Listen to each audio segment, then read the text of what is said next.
4 साल की खुद साख्ता जिला वतनी के बाद साबिक वजीर आजम नवाज शरीफ की पाकिस्तान वापसी इन इल्जामात से घिरी क्यों है कि वो फौज के साथ किसी खास अंडरस्टैंडिंग के तहत मुल्क वापस आ रहे हैं।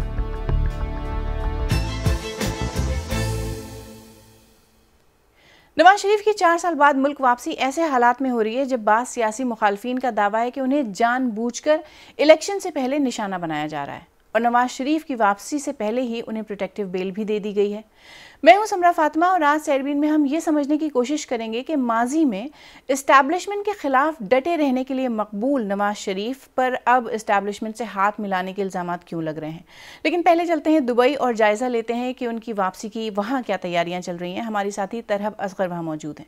इस वक्त मैं दुबई में हूँ और मेरे अलावा बहुत से और जर्नलिस्ट भी हैं जो दुबई आए हुए हैं। इसकी बुनियादी वजह मियां मोहम्मद नवाज शरीफ का यहाँ पे होना है। रात को वो दुबई पहुँचे हैं और अभी तक उन्होंने कोई ऑफिशियली या अनऑफिशियली मुलाकातें नहीं की हैं। कल सुबह 8:30 बजे के करीब बजरिया चार्टर्ड प्लेन वो दुबई से पाकिस्तान के लिए रवाना होंगे। एयरपोर्ट से बजरिया हेलीकॉप्टर उनको जलसा गाह की तरफ पहुँचाया जाएगा, जहाँ पे वो जलसा आम से खिताब करते हुए अपने बयानिए को अनाउंस करेंगे। कल हमारी मुस्लिम लीग नून के कुछ रहनुमा जो थे उनसे मुलाकात हुई सीनियर क़यादत से, तो उनका ये कहना था कि इस वक्त हमारा फोकस सिर्फ मईशत है और आने वाला जो बयानिया है उनकी पार्टी की तरफ से वो भी मईशत पर मबनी होगा।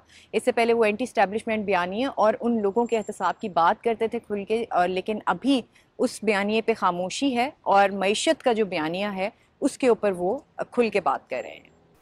19 नवंबर 2019 को नवाज शरीफ इलाज की गर्ज से लंदन चले गए थे। तब से अब तक पाकिस्तान की सियासत ने कई करवटें बदली हैं, लेकिन पीएमएलएन के लिए तो जो इलाका सियासी महवर तब था वो आज भी है, सेंट्रल पंजाब। देखते हैं वहां क्या सूरत हाल है इस वक्त।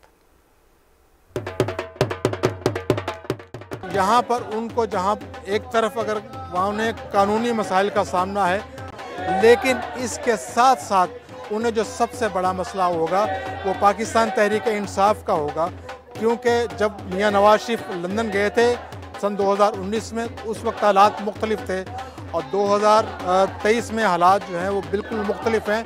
और वो जगह जो कभी सन 2019 में पाकिस्तान मुस्लिम लीग नून की हुआ करती थी वो अब पाकिस्तान तहरीक इंसाफ की है। ताहम वो इस मामले को किस तरह लेकर चलते हैं और वो जो राय जो उनके बारे में कायम हुई है जो कि किसी हद तक तब्दील हो गई थी, पाकिस्तान मुस्लिम लीग नून का वर्कर जो है वो किसी हद तक मायूस हो चुका था, उनको वो इससे कैसे बाहर निकालते हैं, ये एक बहुत अहम सवाल है जिसका जवाब शायद आइंदा इंतखाबात में मिल सकेगा। सियासत में ऐसा कम ही होता है कि जब आपके हरीफ आपके पॉलिटिकल करियर को ख़त्म समझें उसके बाद आप फिर वापसी करें, और ऐसा नवाज शरीफ के केस में एक बार नहीं बार बार हुआ है। ये चौथी बार है जब वो जिला वतनी के दिन गुजारने के बाद मुल्क वापसी कर रहे हैं। बाज़ लोग तो उन्हें लकी चाइल्ड ऑफ पॉलिटिक्स भी कहते हैं। 1999 में उस वक्त के army chief general Pervez Musharraf से इख्तलाफात के बाद नवाज शरीफ की हुकूमत का तख्ता उलट दिया गया। उन पर गद्दारी का मुकदमा कायम हुआ और तकरीबन 1 साल तक जेल में रहने के बाद वो जिला वतन होकर सऊदी अरब चले गए थे। चंद साल के बाद जब जनरल मुशर्रफ सियासी तौर पर कमज़ोर हुए और मुल्क में सियासत के लिए कुछ स्पेस पैदा हुआ तो नवंबर 2007 में वो अपनी 7 साल की जिला वतनी ख़त्म करके वापस वतन पहुँचे। 1990, 1997 और 2013 में वजीर आज़म बनने वाले नवाज शरीफ को कभी अपनी टर्म मुकम्मल नहीं करने दी गई। 2013 में वो एक मरतबा फिर वजीर आज़म बने, लेकिन जल्द ही मुल्क की फौजी क़यादत से इख्तलाफात पैदा हो गए। जुलाई 2017 में सुप्रीम कोर्ट ने उन्हें नाअहल करार दिया। नवाज शरीफ ने 10 रुपए की भी रिश्वत ली है, लेकिन उन्हें ज्यादा शिकायत आर्मी चीफ से रही। जनरल कमर जावेद बाजवा साहब, आपने हमारी अच्छी भली चलती हुकूमत को रुखसत करवाया। दिसंबर 2018 में उन्हें करप्शन के इल्जामात में 7 साल कैद की सजा सुनाई गई। वो एक मरतबा फिर जेल गए, लेकिन नवंबर 2019 में इलाज के लिए लंदन जाने की इजाजत दे दी गई। इस वक्त हालात का पासा पलटा हुआ है। साबिक वजीर आज़म इमरान खान जेल में हैं और एस्टैब्लिशमेंट को नवाज शरीफ बज़ाहिर काबिल कबूल नजर आ रहे हैं। पिछला 1.5 साल खास तौर पर पीटीआई के लिए एक बेहद मुश्किल सियासी दौर रहा है। पीएमएलएन के सियासी हरीफ ये भी कहते हैं कि उनकी एस्टैब्लिशमेंट के साथ अंडरस्टैंडिंग के तहत एक पार्टी को फैसिलिटेट करने के लिए मुखालफिन को जेलों में डाला जा रहा है।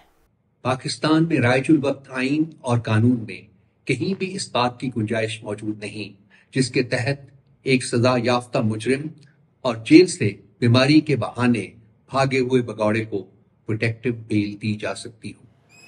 इस मुजरिमाना इक़दाम की तकमील के लिए रियासत के तमाम अदारों ने अपना अपना हिस्सा डाला है, जो इस मुल्क में बचे खुचे आइन और कानून को मुकम्मल तौर पर दफन कर देगा। वैसे ये समझना भी इंटरेस्टिंग होगा कि गुज़िश्ता 4 बरसों में पाकिस्तानी सियासत में जितने उतार चढ़ाव आए हैं, उन्होंने नवाज शरीफ के बारे में अवाम की राय को क्या मुतासर किया है। बस इतना पता है कि इलेक्शन हो रहे हैं, तो इलेक्शन के सिलसिले में पाकिस्तान आ रहे हैं। वो इमरान खान को अंदर करके वो अपना केस ख़त्म करने के लिए आ रहा है। कोर्ट्स ने उनको रिलीफ दिया, इंशाल्लाह वो आके कानून का इंशाल्लाह सामना करेंगे। कोर्ट अगर जुडिशरी उनको इजाज़त दे रही है, उनको आने दे, फेस करने दें, लेकिन हम चाहते यही है कि एक फ्री एंड फेयर इलेक्शन हो, इमरान खान को भी छोड़ा जाए। दूसरी पार्टी को अंदर बंद करके लाए जा रहे हैं। पाकिस्तानी अवाम ये चाहते हैं कि एक लेवल प्लेइंग फील्ड हो और ये अदालतें फैसला करने से कासिर हैं। अवाम को तो कोई रिलीफ नहीं मिला, वो अपने फायदे के लिए आ रहे हैं। डील पर ही आ सकते हैं ये, वरना मियाँ साहब के तो इतने होते तो आज से 4 साल पहले वो पाकिस्तान में वापस आ जाते। देखिए, वैसे तो कहते हैं बगैर आग के धुआं नहीं उठता। क्या इस सूरत हाल में भी ये बात लागू होती है? जो इल्ज़ामात उनके खिलाफ हैं कि नवाज शरीफ की फ़ौज के साथ अंडरस्टैंडिंग है, इसमें सच्चाई कितनी है? इस सवाल का जवाब बराह रास्त आपको नहीं मिलेगा, लेकिन इशारे ज़रूर मिल रहे हैं। सबसे पहले नैब की जो क़यादत है वो फ़ौजी क़यादत के पास है, यानी कि जो मौजूदा चेयरमैन है और कुछ और अहम अफसरान हैं, उनका बराह रास्त फ़ौज के साथ ताल्लुक़ है। इसके साथ साथ जब मियाँ नवाज शरीफ की क़ानूनी टीम ने हिफाजती ज़मानत के लिए दरख्वास्त दायर की, तो नैब ने माजी के बरअक्स कोई एतराज़ नहीं उठाया। पाकिस्तान में जल्द ही इलेक्शंस होने जा रहे हैं और किसी भी जमहूरियत में बुनियादी ज़रूरत इस बात की होती है कि सभी पॉलिटिकल ग्रुप्स और रिप्रेजेंटेटिव्स के पास लेवल प्लेइंग फील्ड हो। फिर ये अवाम का हक़ है कि वो किसका इंतखाब करते हैं। लेकिन ताज़ा सूरत हाल में इस बारे में कई सवालात पैदा हो रहे हैं। अवाम में बेचैनी है और बेयकीनी है। जाहिर है ऐसे हालात में होने वाले इलेक्शंस और उनके नताइज मुतनाज़ा होंगे।